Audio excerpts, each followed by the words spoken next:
ලෝකයේ පළමු කෝටිපතියන් 10 දෙනා අතරට ශ්‍රී ලාංකිකයෙකු එක්වීමට ඉඩ තිබුණා යයි ඔබ විශ්වාස කරනවාද? අද ඔහු ජීවතුන් අතර සිටියා නම් Steve Jobs, Mark සකර්බර්ග්, bill gates වැනි දැවැන්තයන්ටත් වඩා ඉහළින් සිටින ධනවතෙකු වීමට ඔහුට හැකියාව තිබුණා. ඔහු නමින් පිලිප් උපාලි විජේවර්ධන මහතායි. මෙරට පළමු කෝටිපතියා ලෙස සැලකෙන මෙම අසහාය ව්‍යාපාරිකයා 1983 පෙබරවාරි 13 වන දින 145 වන උපන්දිනයට දින 4කට පෙර අභිරහස් ලෙස අතුරුදහන් විය. එය ව්‍යාපාරික සතුරන්ගේ කුමන්ත්‍රණයක්ද නැතිනම් හුදෙක් අනතුරක්ද අදටත් නොවිසඳුණු මේ අභිරහස පිටුපස ඇති දැවැන්ත ව්‍යාපාරික අධිරාජ්‍ය සහ ශ්‍රී ලංකාවට අහිමි වූ එම දැවැන්ත දැක්ම පිළිබඳවයි බුද්ධි තීර්ථ අද ඔබට ගෙනෙන්නේ.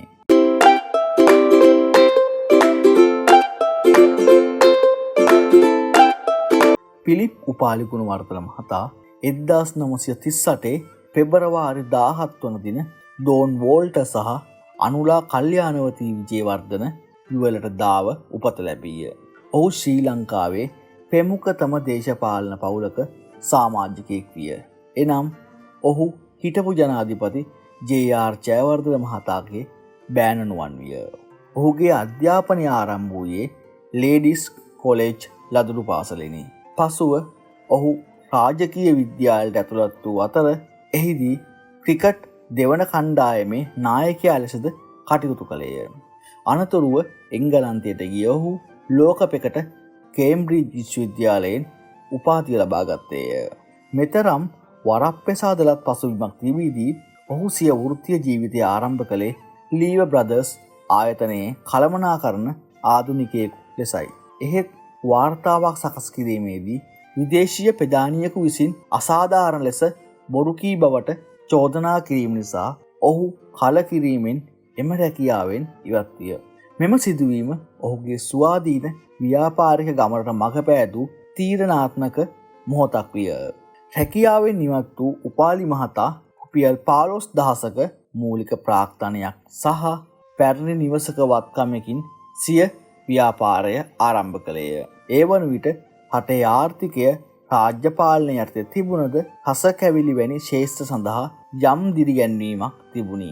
ඔහු මුලින්ම අත ගැසුවේ සමහරුන් උපහාසයෙන් සීනි බෝල කර්මාන්තය ලෙස හැඳින්වූ ශේෂ්ත්‍රයටයි. එහෙත් ඔහුගේ දැක්ම සහ කැපවීම නිසා එය ඉක්මනින්ම ඩෙල්ටා ටොෆි සහ කැන්ඩෝස් චොක්ලට් වැනි අදද මෙරට ජනප්‍රිය වෙළඳ නාම බවට පත්විය. ඩෙල්ටා නාමය ඇතිවීමද සුවිශේෂී කතාවක් තිබේ.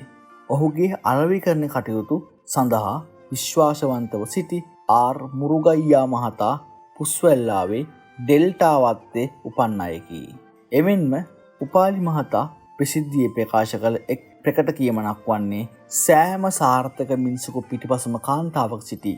එහෙත් සෑම සාර්ථක සිංහල ව්‍යාපාරිකයෙකු පිටුපසම දෙමළ ජාතිකයෙකු සිටී යන්නයි. උපාලි මහතාගේ ව්‍යාපාරික දැක්ම හස කැවිලිවලට සීමා නොවිය.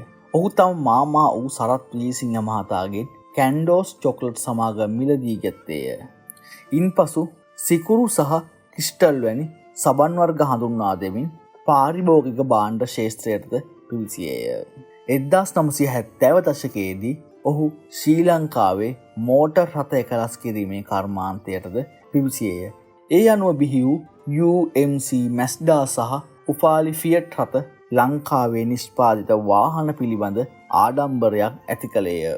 එකල මෝටර් රථ ආනයන බද්ධ 300ක් වූ නමුත් අමතර කොටස් සඳහා බද්ධ 100%ක් විය. උපාලි මහතා මෙම නීතිමය හිඩස උපයෝග කරගනිමින් අමතර කොටස් ලෙස වාහන කොටස් ආනයනය කර මෙරටදී එකලස් කළේය. ඔහු මේ පිළිබඳ විමසුවට පිළිතුරු දුන්නේ මම නීතිමය සීමාවන් අද්දරට ගියත් කිසි විටෙකත් ඒවා ඉක්මවා ගියේ නැත යනුවෙනි. එසේම ඔහු ශ්‍රී ලංකාවේදී ඔරලෝසු රේඩියෝ සහ රූපවාහිනී එකලස් කරමින් යුනික් සන්නාමය යටතේ ඉලෙක්ට්‍රොනික උපකරණ වෙළඳපොළට හඳුන්වා දුන්නේය. ආසියාවේ ප්‍රථම වරට වාහන සහ ඉලෙක්ට්‍රොනික උපකරණ එක රැස් කිරීමේ කර්මාන්ත ශාලා ඉදිකල පුරෝගාමියා ලෙස ඔහු ඉතිහාසයට එක් විය. උපාලි විජේවර්ධන මහතාගේ පෞද්ගලික ජීවිතයද දේශපාලනික වශයෙන් වැදගත් විය.